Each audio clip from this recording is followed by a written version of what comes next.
మొట్టమొదటిసారి ఈ దేశ ప్రధాని శ్రీ నరేంద్ర మోడీ గారిని ఈరోజు సాయంత్రం శ్రీ రేవంత్ రెడ్డి గారు ముఖ్యమంత్రిగా ఉప ముఖ్యమంత్రిగా నేను కలిసి వారిని ప్రత్యేకంగా కలవటం జరిగింది మర్యాదపూర్వకంగా. అందులో భాగంగా తెచ్చుకున్న తెలంగాణ రాష్ట్ర ప్రయోజనాలు కాపాడటం కోసం అలాగే ప్రత్యేక రాష్ట్ర ఏర్పాటు కార్యక్రమంలో భాగంగా తెలంగాణ రాష్ట్ర ప్రయోజనాలని హక్కుల్ని కాపాడుతూ బైఫర్కేషన్ యాక్ట్ లో తెలంగాణ రాష్ట్రానికి అందించినటువంటి అనేక అంశాలు దేశ ప్రధాని శ్రీ నరేంద్ర మోడీ గారి దృష్టికి తీసుకొని రావడం జరిగింది. తీసుకొని వస్తూ మేము రాష్ట్రం కోరి కొట్లాడి తెచ్చుకున్నదే నిధులు, నీళ్లు, నియామకాలు. వీటికి సంబంధించి బైఫర్కేషన్ యాక్ట్ లో పొందుపరిచినటువంటి తీసుకొని రాలేకపోయింది. దయచేసి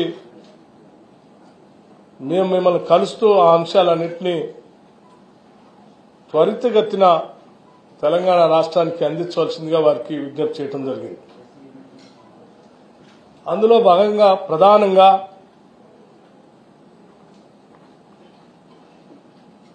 స్టీల్ ప్లాంట్ బయ్యారంలో ఉక్కు కర్మాగారానికి సంబంధించినటువంటి స్టీల్ ప్లాంట్ని, అట్లాగే కాజీపేటలో రైల్వే కోచ్ ఫ్యాక్టరీ, అలాగే గత ప్రభుత్వంలో అంది ఇచ్చినటువంటి ఐటీఐఆర్కి సంబంధించినటువంటి ప్రాజెక్ట్ని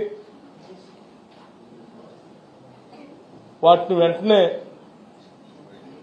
అందించడమే కాకుండా ఏ నీళ్ల కోసం అయితే మేము పోరాటం చేశామో ఆ నీళ్లను తెలంగాణ రాష్ట్ర ప్రజలకు అందించడం కోసం ఒక జాతీయ ప్రాజెక్టుగా పాలమూరు రంగారెడ్డిని కూడా ఆనాటి బైఫర్కేషన్ యాక్ట్ లో తెలంగాణ రాష్ట్రానికి ఒక జాతీయ ప్రాజెక్టు ఇస్తా అని చెప్పారు. దాంట్లో భాగంగా ఈ పాలమూరు రంగారెడ్డిని పరిగణలో తీసుకుని శాంక్షన్ చేయవలసిందిగా కోరుతూ, అలాగే ఒక ఐఐఎంని హైదరాబాద్కి శాంక్షన్ చేయవలసిందిగా, ఒక సైనిక్ స్కూల్ని తెలంగాణ రాష్ట్రానికి ఇవ్వవలసిందిగా, అట్లాగే నేషనల్ హైవే అథారిటీస్ సంబంధించి ఒక 14 ప్రపోజల్స్ అప్గ్రేడేషన్ కోసం మీ దగ్గర ఉన్నాయి, వాటిని పరిగణలో తీసుకొని వెంటనే శాంక్షన్ చేయవలసిందిగా, అలాగే రీఆర్గనైజేషన్ యాక్ట్ ప్రకారం బ్యాక్వర్డ్ ఏరియాస్ కు సంబంధించినటువంటి డెవలప్మెంట్ కు సంబంధించిన ఫండ్స్ గత కొన్ని సంవత్సరాలుగా పెండింగ్ ఉన్నాయి. ఇక్కడ నుంచి ఆ గ్రాంట్స్ కూడా వెంటనే రిలీజ్ చేపించి సంబంధిత ఆర్థిక శాఖ మంత్రి గారితో మీరు ఆదేశాలు ఇవ్వాల్సిందిగా కూడా వారిని విజ్ఞప్తి చేయడం జరిగింది. అందులో భాగంగానే 2019, 20, 2021, 22, 2022, 23, 2023, 24 సంబంధించి దాదాపు ఒక 1800 కోట్లు దాని పెండింగ్ ఉన్నాయి, వాటిని కూడా రిలీజ్ చేయమని అడిగాం. ఎందుకు ఈ విషయాలన్నీ వారి దృష్టికి తీసుకొచ్చామనంటే, తెలంగాణ ప్రజల యొక్క భవిష్యత్తును దృష్టిలో పెట్టుకుని ఒక అద్భుతమైనటువంటి తెలంగాణ నిర్మించుకోవటం కోసం ప్రత్యేక రాష్ట్రం తెచ్చుకుని ఉంటే 10 సంవత్సరాలు పాలించినటువంటి బీఆర్ఎస్ ప్రభుత్వం వారి ఆర్థిక అరాచకత్వంతో ఆర్థిక వ్యవస్థలన్నింటినీ కూడా చిన్నాభిన్నం చేయటమే కాకుండా మించిన అప్పులు తెచ్చి రాష్ట్రం పైన పెనుభారం వేశారు. ఈ ఆర్థిక పరిస్థితి నుంచి బయటపడుతూ రాష్ట్ర ప్రయోజనాలను కాపాడుతూనే భవిష్యత్ తరాలకి మేము అందించడానికి కావాల్సినటువంటి ఆర్థికపరమైన సహాయ సహకారాలను కూడా కేంద్ర ప్రభుత్వం నుంచి ఇదోచకంగా అందించాలని కోరుతూ పెండింగ్ ఉన్న వాటిని రిలీజ్ చేయడమే కాకుండా ఇంకా అదనంగా కూడా సాధ్యమైనంత వరకు ఈ తెలంగాణ రాష్ట్రానికి అందించి ఇవ్వవలసిందిగా వారికి విజ్ఞప్తి చేయడం జరిగింది. అట్లాగే 2015, 19, 2020, 2021 సంబంధించి ఒక 450 కోట్ల రూపాయలు పెండింగ్ ఉన్నాయి. అవి ఇంకొక 2250 కోట్ల రూపాయలు గవర్నమెంట్ ఆఫ్ ఇండియా నుంచి రావాల్సి ఉన్నాయి. ఈ గ్రాంట్స్ సంబంధించి వాటిని కూడా వెంటనే సాధ్యమైనంత మేరకు తెలంగాణ రాష్ట్ర ప్రభుత్వానికి రిలీజ్ చేయవలసిందిగా వారిని కోరటమే కాకుండా రాష్ట్ర ప్రయోజనాల దృష్ట్యా కేంద్ర ప్రభుత్వం నుంచి రావాల్సిన ఇతోధిక సహాయ సహకారాలు రాష్ట్ర అభివృద్ధి కోసం, ఆర్థికంగా నిలదొక్కుకోవటం కోసం, ఇరిగేషన్ ప్రాజెక్టులు పూర్తి చేసుకోవటం కోసం, విద్యా వైద్య రంగాలను బలోపేతం చేసుకోవటం కోసం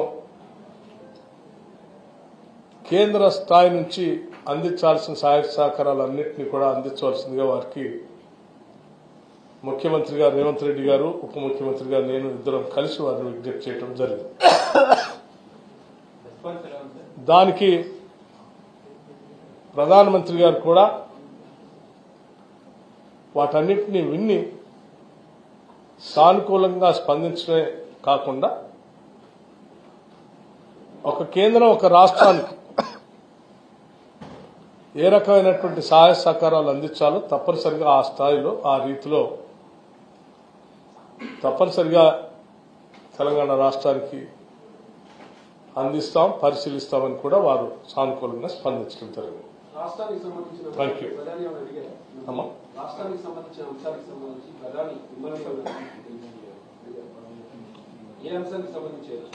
సో నేను చెప్పినటువంటి అంశాలకు సంబంధించి ఆర్థిక పరమైనటువంటి అంశాలు ఏవో పెండింగ్ ఉన్నాయో, ఇబ్బందులు ఉన్న చెప్పినటువంటి అంశాలకు సంబంధించి మేము ఆల్రెడీ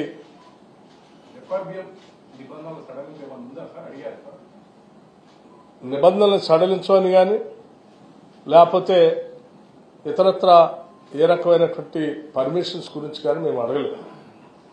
మేము చెప్పిందల్లా రాష్ట్ర ప్రభుత్వానికి కేంద్ర ప్రభుత్వం నుంచి రావాల్సినటువంటి గ్రాంట్స్ ని, పెండింగ్ ఉన్నటువంటి అంశాలని బైఫర్కేషన్ యాక్ట్ లో మాకు రావాల్సినటువంటి ఆ యాక్ట్ ద్వారా పెట్టినటువంటి హక్కుల్ని, వాటితో పాటు అదనంగా కొన్ని అంశాలని రాష్ట్ర ప్రయోజనం దృష్ట్యా అడిగాం. వాటికి సంబంధించినటువంటి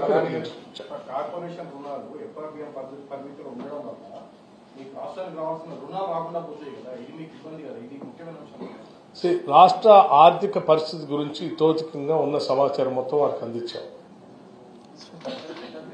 శ్వేతపత్రాన్ని రాష్ట్ర శాసనసభలో ప్రవేశపెట్టేటువంటి అంశాన్ని కూడా వారి దృష్టికి తీసుకొచ్చాం. మొత్తం ఉన్న వ్యవస్థని ఈ రోజు తెలంగాణ రాష్ట్రం ఎక్కడ నిలబడినటువంటి అంశాలు కూడా వారి దృష్టికి తీసుకొని వచ్చాం. దానికి సంబంధించి ఈ రాష్ట్ర ప్రయోజనాలను కాపాడటానికి ఒక కేంద్ర ప్రభుత్వంగా రాష్ట్ర ప్రభుత్వానికి చేయవలసినటువంటి సహాయ సహకారాలన్నింటినీ అందించవలసిందిగా వారిని కోరాం. వారు సానుకూలంగా స్పందించారు. దాన్ని మేము లెక్కలతో సహా రాసి ఇచ్చాం. దానికి సంబంధించిన రిప్రజెంటేషన్ కూడా వారికి రాతపూర్వకంగా కూడా అందించడం కలిసిన తర్వాత కలిగింది.